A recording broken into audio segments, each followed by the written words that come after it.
Al-Mayadeen English reports Gabon's military seizes power, overturns presidential election results. Gabon witnessed an alarming morning after a group of senior Gabonese military officers went live on television channel Gabon 24 today and announced that they had taken power after it was declared that President Ali Bongo won a third term. Is this the season of coups? For insight, let's turn to our first guest. He holds the John J. and Rebecca Morris Chair of History and African American Studies at the University of Houston. He's one of the most prolific writers of our time. His latest book is entitled Revolting Capital, Racism and Radicalism in Washington, D.C., 1900 to 2000. Dr. Gerald Horne, as always, welcome back. Thank you for inviting me. So in 1910, Gabon became a territory of French Equatorial Africa, which is a nice or politically correct way of saying it was part of the Federation of French Colonies. On the 28th of November, 1958, Gabon became an autonomous republic within the French community, which is a nice or politically correct way of saying that France recognized its relationship with its colonies. And then in 1960, in August, it became fully independent, which is a nice way of saying it became a neo-colonial subject. What's going on in Gabon right now, Dr. Gerald Horne? And this is, of course, following on the heels of the coup in Niger. France is having troubles on the continent.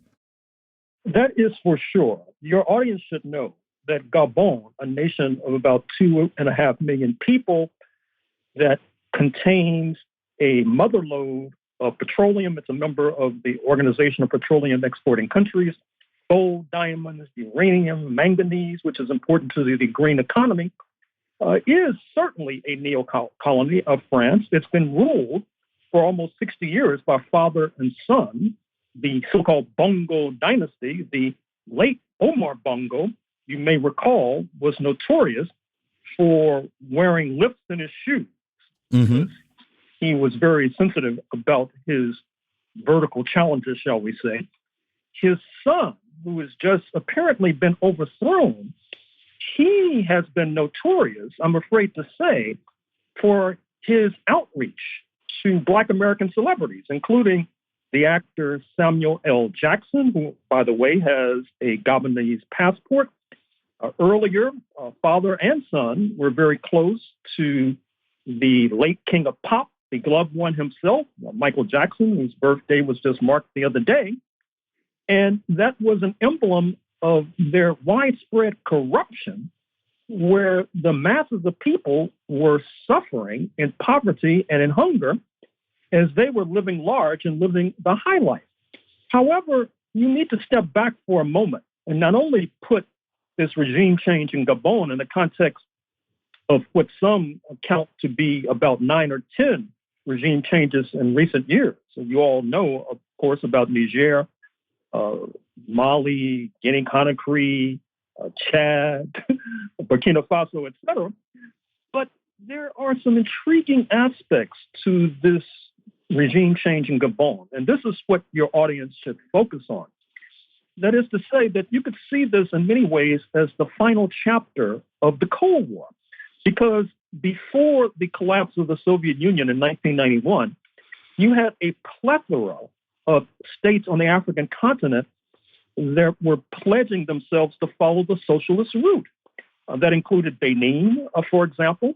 That included Mozambique. That included Angola. That included the present Republic of the Congo, which, by the way, might be next on the list for regime change. It's a former French colony.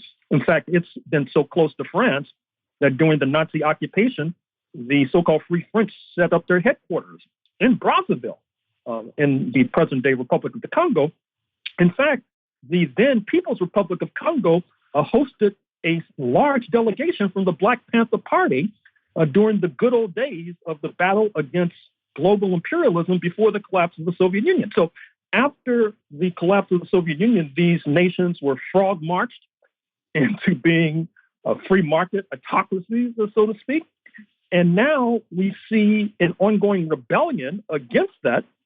We see, in fact, we can fairly predict that probably next on the list will be Cameroon, where Paul Biya is now 89 years old, has been serving for decades. He's trying to match the record of the late Omar Bongo.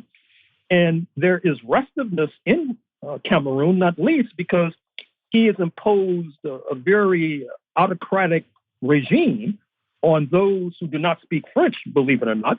And that has led, in fact, to an armed uprising in Cameroon.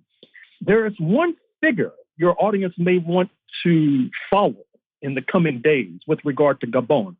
I'm speaking of Jean Ping, P-I-N-G, a former high-level official at the African Union in Ethiopia, a high-level official in Gabon who has been detained up until the last few months. And interestingly enough, his father is Chinese, his mother is Gabonese, and there is a suggestion that the post-Bongo regime in Gabon, like many African countries, Zimbabwe, for example, South Africa, for example, will be looking eastward. And that means, of course, looking towards China, where Jean Ping will play a pivotal role. And I should also say that this underscores the growing tensions between Washington and Paris, because there was this de facto agreement that Washington would step aside and let France maintain its neo-colonial empire as long as it could keep the lid on. But it can't keep the lid on. And Washington is now concerned about the encroachment of China, the encroachment of Russia in Africa, whether their stranglehold over natural resources will be jeopardized. Inevitably, this will lead to tensions with France. And I might be tempted to say that we are officially in a new order, a new post-Cold War order. You know, I also read this morning that one of the main mining companies that is connected to, if not owned by the Rothschild Bank and a number of entities out of the UK, that the stocks are tanking. That it certainly appears that, well, I'll put it, let me ask you this. I connect all of these things going on in West Africa to the Ukraine conflict. Do you think that's incorrect? Or correct? If not, or so, why? I think, if I may, that what you're driving at is that with the boycott of Russia, which along with Africa has been a storehouse of minerals and natural resources, it puts more emphasis on Africa. And therefore, it puts more emphasis on France tightening the screws in its neo-colonies, which then causes them to revolt. It reminds me of what led to the Haitian Revolution, 1791 to 1804, which, as you know, led to a general crisis of the entire slave system, including the United States, which could only be resolved with this collapse. Well, the prelude to the Haitian Revolution was France borrowing feverishly in order to finance the rebels in North America, led by George Washington, so that they could fight the age-old enemy, speaking of London. And as a result of that borrowing, France had to tighten the screws on its own population, had to raise taxes. That leads to the French Revolution of 1789, which then bleeds into the Haitian Revolution of 1791 to 1804. So I think that there is something to what you say in terms of this all leading back to this ill-advised, ill-fated escapade in Ukraine. When you look at what's transpiring in Niger, and the fact that the president is under house arrest, he's still alive. They're talking about holding a trial and charging him with treason. When you look at now what's going on in Gabon, and President Ali Bongo Ondimba is being detained at home, and he's under house arrest, and they're talking about holding a trial and charging his sons with treason. Instead of them dragging them out into the public square and executing them on site, this seems to be a different process than we've seen in the past. Your thoughts? Add one other thing: Bolivia, and when the West overthrew Evo Morales, they took the country back and they tried the woman who was the coup leader and put her in jail. Same thing, Dr. Horne. Well, certainly, you may have seen the video that Ali Bongo Ondimba has put out somehow. That is to say that, like President Bazoum in the early stages of the regime change in Niger, apparently his phone has not been taken, and he has been calling for an uprising against those who have overthrown him. Also, if you look at Ali Bongo, if you look at some of the videos, look at him and Macron, for example. He had a stroke. He's on his last legs. He almost collapsed into Macron's arms, quite metaphorical, by the way, as they were shaking hands.